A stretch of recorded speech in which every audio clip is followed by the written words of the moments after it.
In an effort to make the AFL more realistic, to give AFL owners more control over contract lengths, and to maintain the commissioner's intent of player turnover through team salary penalties, the AFL Commissioner's Office presents the following. Alright, guys, I want to talk to you about a new kind of feature or tweak I've been thinking of doing on our player restructure thing that we do every off season. Obviously, we do that to kind of replicate how an NFL player will redo their contract. Basically, they move the money around so they get less in the front end of the contract and more in the back end. Obviously, sometimes their cash allocation is they'll get a big wad of cash up front, but as far as the cap allocation goes, they're taking less of the team. They move money around so that the team takes less of a cap hit now and will get more of a cap hit later. Obviously, we try to do that in the AFL. We all, we call it the hometown discount, where you get the 70% off the current salary. And we all know our stipulations to it. The one thing that's kind of always bothered me is that you get one. It's kind of an arbitrary number, but we've just said you only get one veteran contract restructure a year. Obviously, we have to do that because there's no player side in our negotiations. So if we let an unlimited amount of restructures go, every team would restructure every player and they would get 30% back on their, it's just, obviously we have to limit it somehow. So I kind of got thinking, well, how could we give our players more our owners more options, let them maybe, hold on to multiple players, and also make it risky. Let's give them just enough rope to hang themselves with.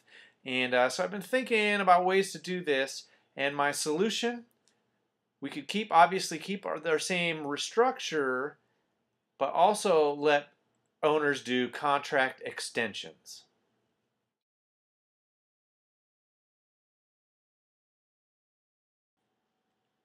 So let's kind of look into what's really going on when we restructure a player's contract. Obviously, you can only restructure him if he's in the last or second to last year of his contract. We did that as a fantasy shenanigans preventative measure so that people aren't signing guys to one-year deals and then restructuring it. We wanted to make sure that they played at least 1 year in the contract. So what happens is, then obviously you can only give that player a 5-year deal. So if the player is in the second to last year of his contract, he has 2 years left, and then when that becomes a 5-year contract, you've essentially extended that contract by 3 years. Or, if he's got 1 year left, and then it becomes a 5-year contract, you've extended it by 4 years. So that got to me thinking, well, why can't we extend a player's contract by 2 years? Why can't we, do that? Why can't we extend one player's contract by 3 years and another player's by 2 years? Why can't we do that? And if we can do that, how would we prevent abuse? So to kind of answer those questions, let's kind of even look into our current restructure mechanism even deeper.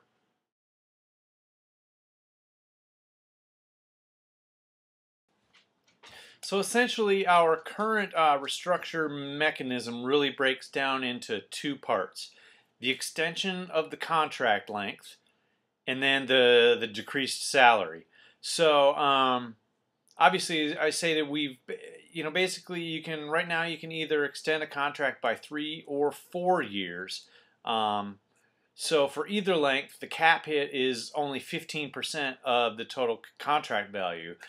So since a regular 3-year contract has a cap hit of 15% anyway, the only real discount on the back end of a restructured contract is if you do it in the final year of his contract. Basically, because a 4-year extension or a 4-year contract is basically you have that 20% rate. instead of 15. So really that's the only discount on the back end of the contract that we get is if you do it in the 4th year, and it's 5%. So let's keep that 5% savings on the back end of the contract in mind for the future. Obviously, the obvious savings is on the front end of the contract when you restructure it. You get 30% savings. Now, could we save more? Again, I think maybe we can, and we'll revisit this later. But first, this just leads us really to my first initial proposal.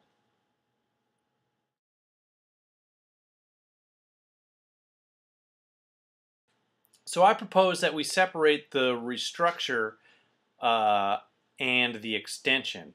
Basically, you can still extend a restructure or a discounted contract, but you would also have some years left over where you can extend a non-discounted or a non-restructured contract, but you would have to do so at a price, and we'll talk about that in a minute here.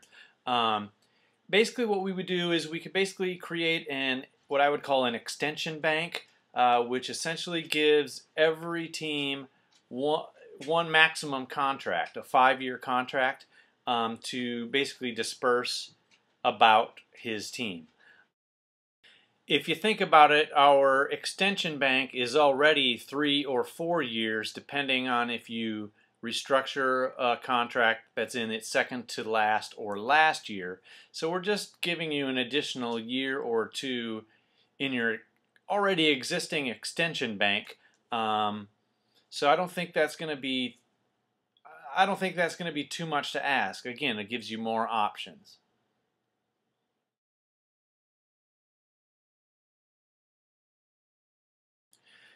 We could then allow teams to decide how long they want to extend a restructured contract for. It would either be 2 years, 3 years, or 4 years.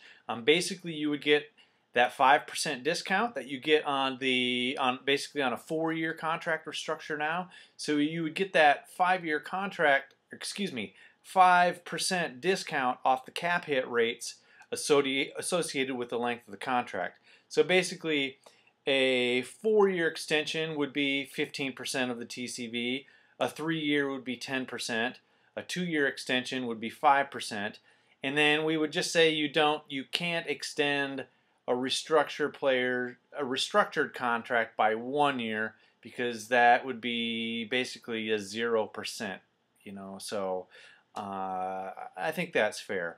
Also, none of these extension or restructures would apply to any player in the first year of their contract.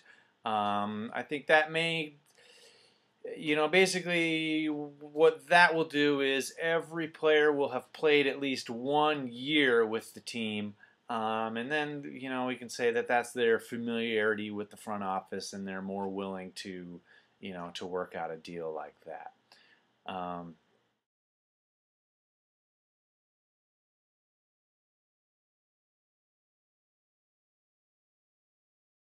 So now here's kind of the cool part.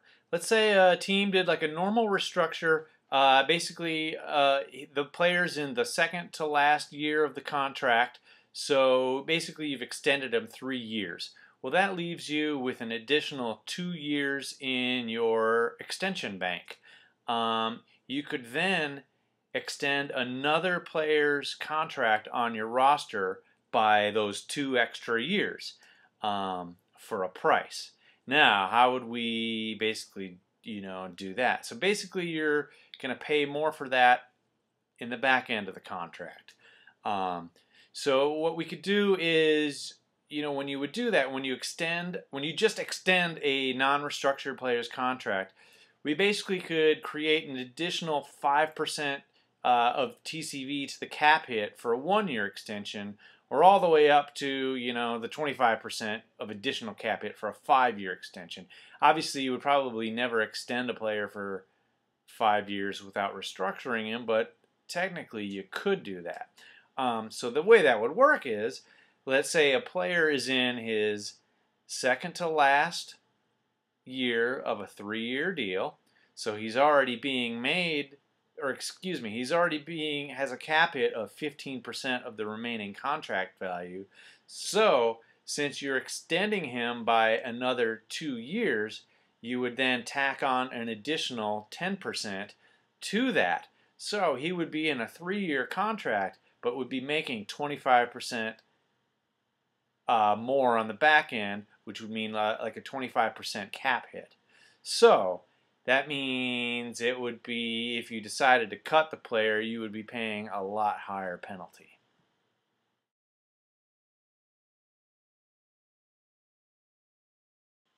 So now, I also thought about, giving us options for how much we want to save when we restructure a player. Right now the current savings is 30%. The player will play at 70% of what he would be making.